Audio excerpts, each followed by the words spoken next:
Walker, President of Global Affairs at Google, and delighted today to bring you a Talks at Google session featuring Rachel Glennerster, who is the president of the Center for Global Development in Washington, D.C. Rachel's had a very distinguished career working at the University of Chicago, working with the UK government on international development efforts in senior roles, and then before that, serving as the executive director of JPAL, one of the leading groups, labs around the world looking at the effectiveness of different kinds of development interventions. So without further ado, let me bring Rachel up to the stage, who has a presentation with regard to the ways that innovation can actually help in global development. Rachel.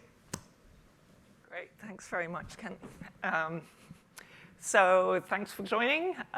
So as you heard, I'm going to talk about innovation and development. So I'll go through quickly why this is a new era for development and how R&D has been a major driver of improvements in people's lives around the world, and whether AI can solve the innovation problem for low and middle income countries. So as I think a lot of you know, we've had dramatic successes in development over the last 20, 25 years. And people are talking about now as a new era for development. They're mainly thinking when they say that about cuts in aid. But actually, while that's important, the much more important trend is that development has been a huge success, and therefore we need to think about it differently.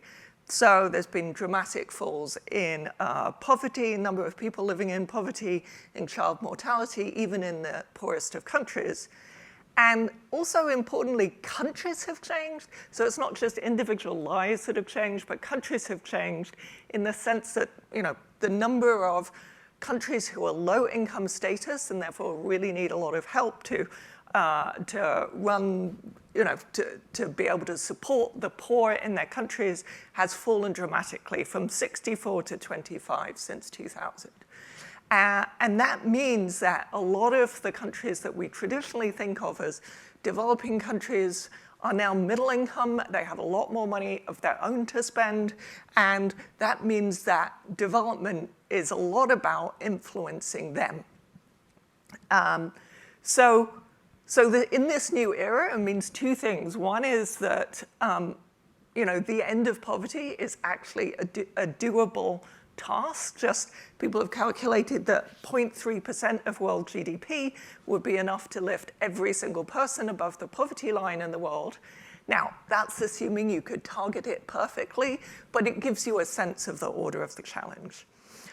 It's also the case that middle-income countries, as they say, have got to be part of solving the problem. So, everything from poverty, where they are currently spending much, much more money on relieving poverty than any aid programs, but they're also increasingly huge part of the of climate change. So at the moment, 69% of CO2 emissions come from low and middle income countries.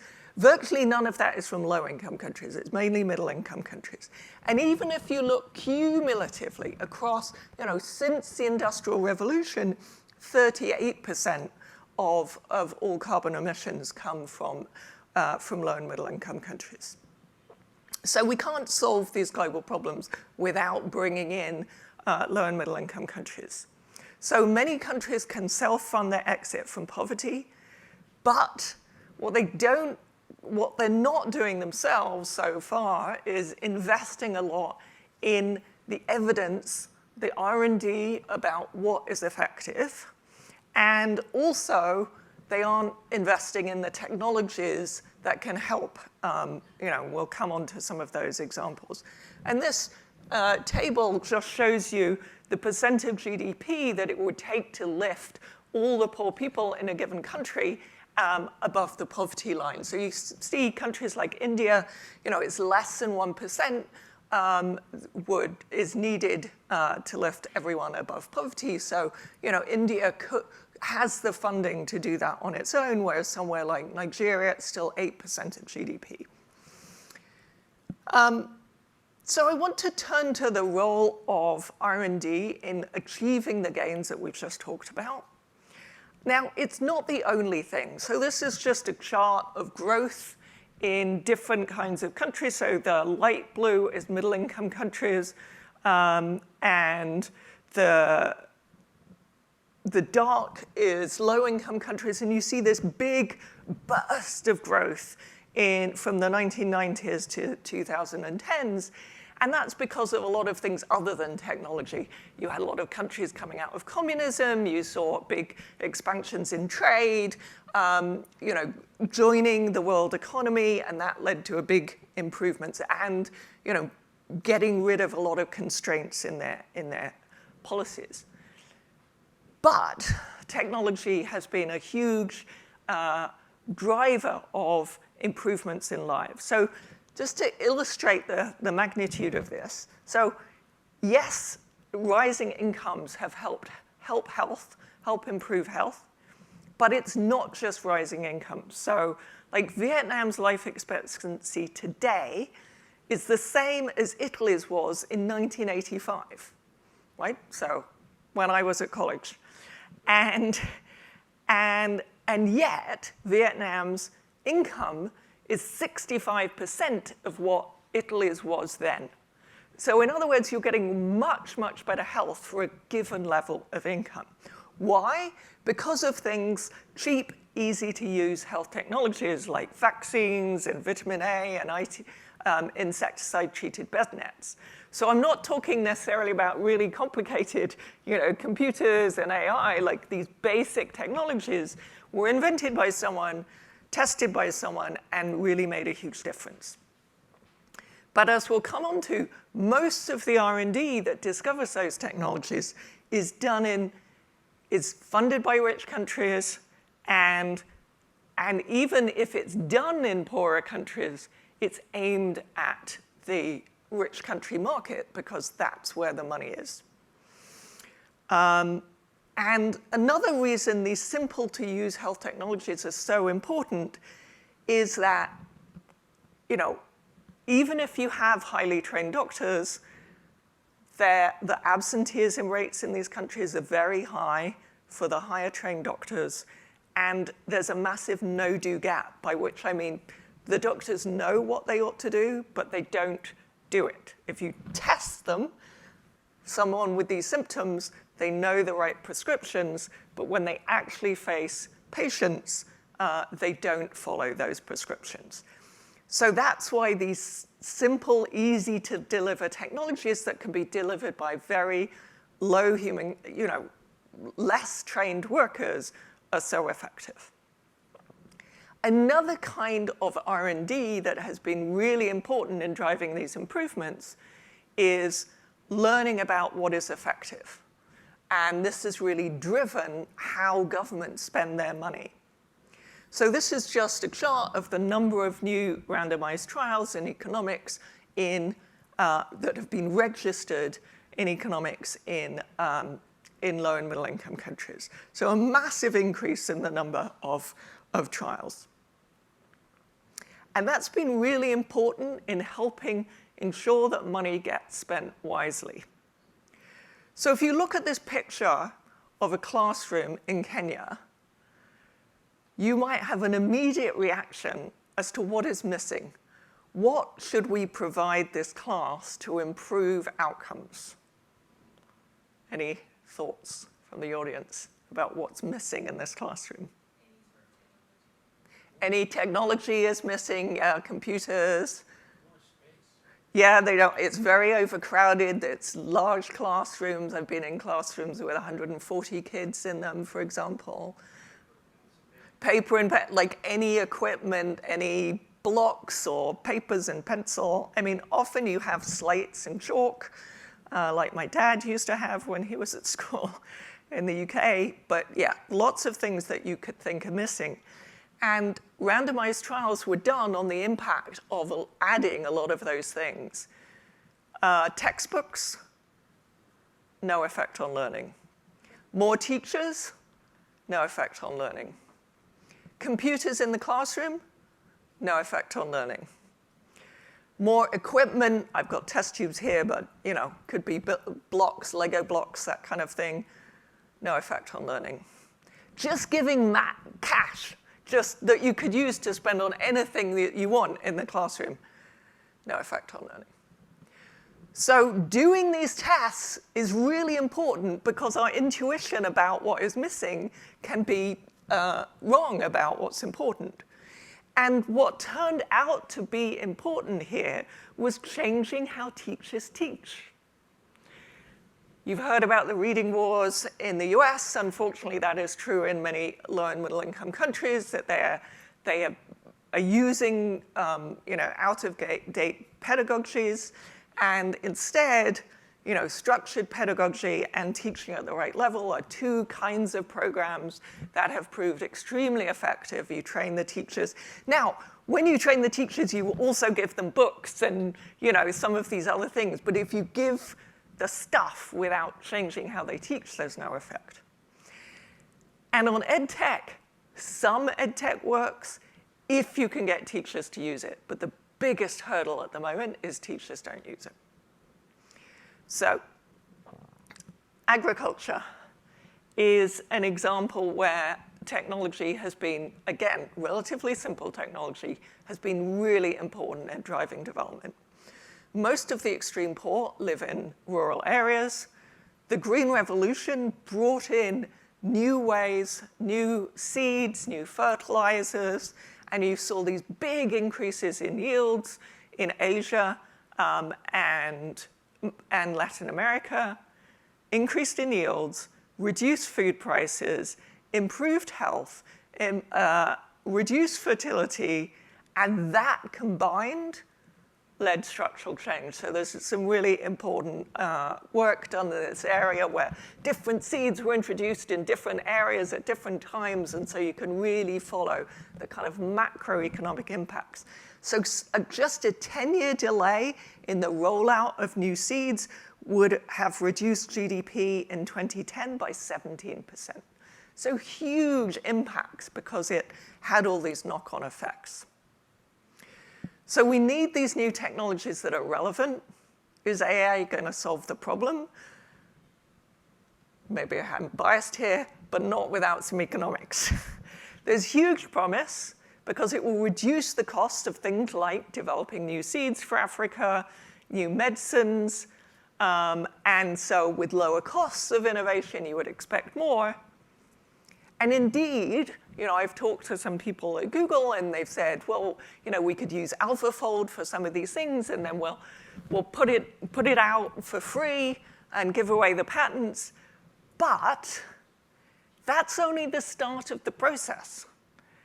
Because if you're creating a new drug, someone has to take it through trials. You also have to take it through trials if you're doing a new seed. You have to get regulatory approval in all the different countries. It's actually easier for drugs because you can get the WHO to sign off, and most countries will agree, whereas seeds, you have to go country by country. You've got to set up distribution channels, do the marketing, and if the patent has been given away for free, then nobody has any incentive to do any of those things. So, you've got a risk there. So let me talk about the incentives for innovation and why they fail so dramatically, in particularly for low and middle income. In general, they are really distortionary, but needed, but there's a solution. So the status quo on patents, so excuse me for a little bit of economics here. So imagine, as a lot of innovation is, low production cost, but a high innovation cost. It costs, producing the first 100 of something is quite expensive, but once you've got it going, the production cost is quite low.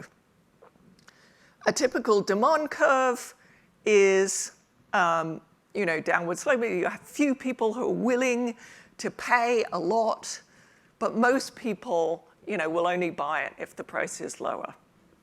So what you do as a monopolist with a patent, you set quite a high price, a little X on the demand curve, and you get a nice chunk of revenue that will allow you to cover all that innovation, that yellow innovation cost.